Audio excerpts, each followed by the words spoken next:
Halo, bienvenue. Aku Nasyarita dan hari ini aku akan membahas tutorial cara penginputan PPh 21 dalam EBUPOD subunit yang tentunya dalam instansi pemerintah. Oke, jadi sebelum kita masuk ke tutorial PPh 21 ini, kita harus tahu dulu materi tentang PPh 21-nya yang sudah aku upload di sini. Dan aku sangat menyarankan kalian untuk menonton videonya terlebih dahulu, video materi ini, sebelum lanjut ke tutorial ini. Supaya kita bisa paham dulu dasar-dasar dari PPh 21 tersebut.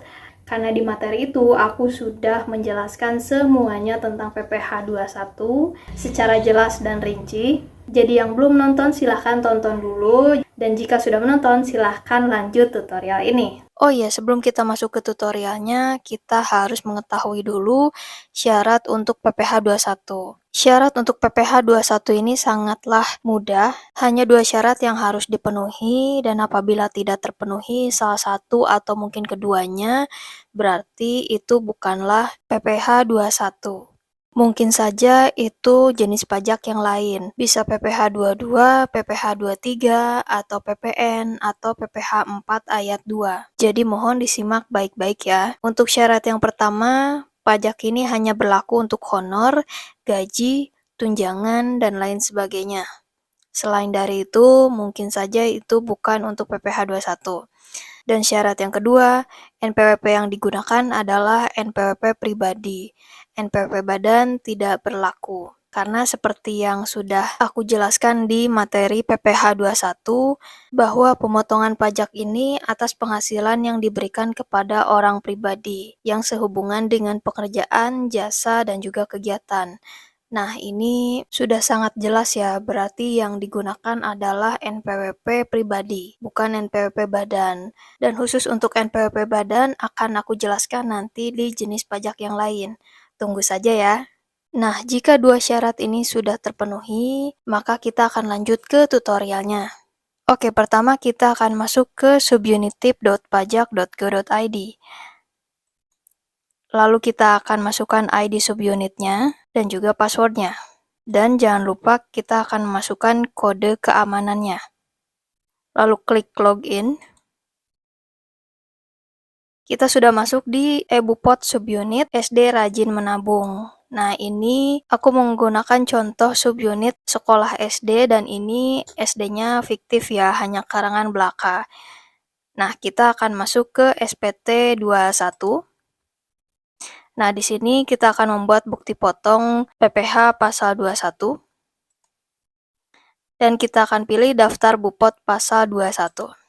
Nah, nanti di sini akan ada list bukti potong pajak PPh 21 yang sudah dibuat. Tapi berhubung kita belum membuatnya, jadi di sini masih kosong ya. Ini untuk PPh 21 yang bulanan, tahunan, final, tidak final. Dan jika ingin mencari bukti potong pajak PPh 21 dari bulan-bulan lalu, kita bisa mencari lewat kata kunci ini ya. Misalnya, aku akan mencari bukti potong pajak bulan September. Nah, kita akan klik cari, dan nanti jika bukti potong pajaknya sudah dibuat dengan masa pajak September tahun 2023, nanti di sini akan muncul. Nah, untuk membuat bukti potong pajaknya, kita akan klik rekam. Nah, di sini kita akan memulai membuat bukti potong pajaknya. Nah, di sini ada jenis bukti potongnya, bisa untuk bulanan dan final tidak final, atau bisa juga tahunan. Nah, untuk kali ini aku akan mencontohkan jenis bukti potongnya untuk yang bulanan dan final tidak final. Untuk tahun pajaknya, aku akan memilih tahun pajak 2023 dengan masa pajaknya Desember, karena ini aku recordingnya di bulan Desember juga. Nah, untuk identitasnya, kita bisa memilih bisa menggunakan NPWP ataupun NIK. Tetapi, tentu saja dalam pembayaran pajak, kita harus mempunyai NPWP dan sangat-sangat diutamakan untuk menggunakan NPWP. Mengapa seperti itu? Karena jika kita menggunakan NPWP, maka pajaknya akan sesuai dengan tarif yang akan dibuat, sesuai dengan jenis pajaknya. Nah, untuk NIK, pajak yang akan dikenakan jauh lebih besar jika dibandingkan dengan yang mempunyai NPWP. Jadi aku sangat menyarankan untuk yang belum mempunyai NPWP, silahkan daftarkan diri Anda ke KPP Pratama daerah masing-masing untuk pembuatan NPWP. Tapi setauku untuk pendaftaran NPWP sudah ada lewat online, jadi silahkan dicek saja ya. Nah, untuk NPWP, aku akan mencontohkan menggunakan NPWP ku sendiri. Jika kita menginput NPWP, kita tidak perlu menginput nama juga, karena sudah otomatis terdaftar di DJP Pajak. Beda halnya dengan menggunakan NIK. Jika menggunakan NIK, kita harus menginput nomor NIK-nya dan juga nama sesuai KTP-nya. Dan benar-benar harus tepat. Aku akan mencontohkan namaku sendiri lagi ya. Kita akan cek apakah nomor dan nama NIK ini sudah tepat atau belum. Maka klik cek. Nah, di sini data ditemukan, berarti nama dan nomor NIK-nya sudah betul. Lain halnya jika aku menulis nama dengan keliru atau tidak sesuai dengan nama di KTP ya. Aku akan menghapus satu huruf dari namaku. Ini sebenarnya tidak tepat ya, tapi mari kita cek. Nah, sudah terbukti ya, jadi kalau misalnya ada kesalahan pasti notifikasinya akan seperti ini. NIK dan nama tidak sesuai, maka cek kembali kesesuaian penulisan NIK dan nama. Jadi seperti itu ya. Nah, aku akan kembalikan lagi ke NPWP ku. Anggap saja bukti potong PPh 21 ini untuk karyawan atas nama Nasyarita Ladibani. Setelah itu kita akan memilih jenis pemotongan PPh pasal 21. Di sini ada banyak sekali. Ada pegawai tetap, penerima pensiun, upah pegawai atau tenaga kerja lepas, imbalan kepada tenaga ahli, imbalan bukan pegawai, imbalan peserta kegiatan, dan lain sebagainya. Untuk materi PPh pasal 21 sebenarnya sudah aku jelaskan di video yang ini. Kita bisa pilih kode objek pajaknya sesuai dengan yang diinginkan. Untuk yang pegawai tetap, penghitungan pajaknya seperti ini. Untuk upah pegawai tidak tetap atau tenaga kerja lepas, sudah ada perhitungannya tersendiri, jadi silakan dipilih saja. Imbalan kepada tenaga ahli pun sama, sudah ada perhitungannya masing-masing, silakan dipilih dan juga diinput jumlah penghasilan brutonya. Ada juga imbalan untuk peserta kegiatan. Ini juga sama sih, semuanya sudah ada perhitungannya sendiri, jadi silakan diisi saja. Dan ini khusus untuk honor yang diterima oleh PNS, anggota TNI Polri, pejabat negara, dan pensiunan. Nah, di sini juga sudah ada tarifnya masing-masing, jadi tinggal dipilih saja. Untuk saat ini, aku hanya akan memberi contoh imbalan kepada peserta kegiatan saja ya. Imbalan kepada peserta kegiatan ini masuknya ke dalam PPh 21 final ya. Dan ini diperuntukkan untuk yang non-PNS. Bisa dicek kembali materi PPh 21-nya di videoku sebelumnya. Nah, aku akan mencontohkan jumlah penghasilan brutonya misalnya 1 juta rupiah. Kita hanya perlu menginput jumlah penghasilan bruto saja. Maka di sini sudah ada tarifnya tersendiri dan langsung otomatis ada PPh pasal 21 terutang yang harus disetorkan, yang harus dibayar tentunya. Nah, di sini ada dokumen dasar pemotongan. Jadi dokumen dasar pemotongan ini dimaksudkan untuk menginput bukti dokumen yang dijadikan dasar pemotongan pajak PPh 21. Bisa saja dalam bentuk surat perjanjian atau bukti pembayaran dan lain sebagainya. Nanti kita lihat sendiri ya. Kita akan klik tambah, pilih nama dokumen. Nah, di sini tersedia dokumen apa saja yang bisa kita pakai untuk dijadikan dasar pemotongan pajaknya. Misalnya, aku akan memilih bukti pembayaran. Nah, untuk nama dokumennya, aku akan menginput random saja ya.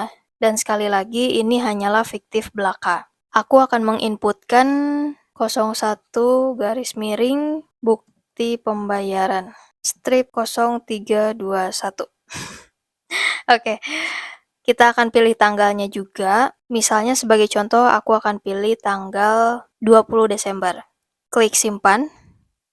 Nah, di sini sudah tersimpan ya untuk bukti pembayarannya sebagai dasar pemotongan pajaknya.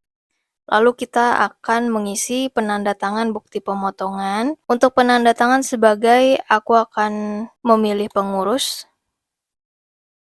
Nah, untuk penanda tangan bukti potongnya harus sudah terdaftar dalam penanda tangan. Dan untuk pendaftarannya sudah aku berikan tutorialnya di video-videoku sebelumnya. Dan mungkin nanti aku akan masukkan ke link deskripsi di bawah.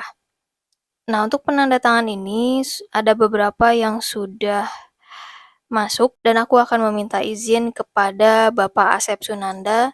Aku minta izin ya Pak untuk dijadikan contoh bukti potong pajak yang akan aku buat ini.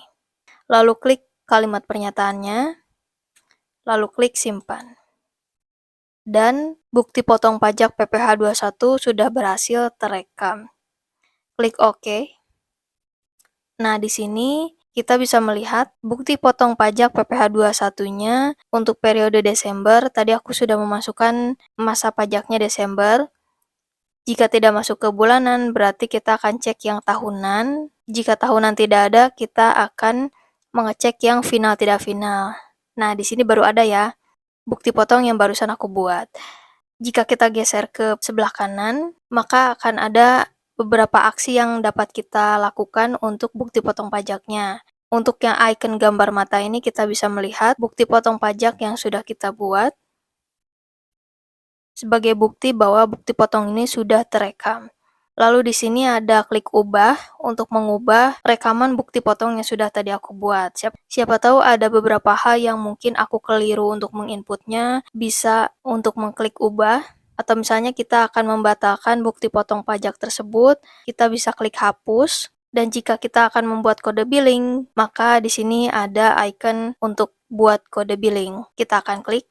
Nah, kita harus mengisi uraian billing tersebut. Aku akan menginput PPh 21, misalnya jasa tenaga admin, kegiatan sosialisasi pajak.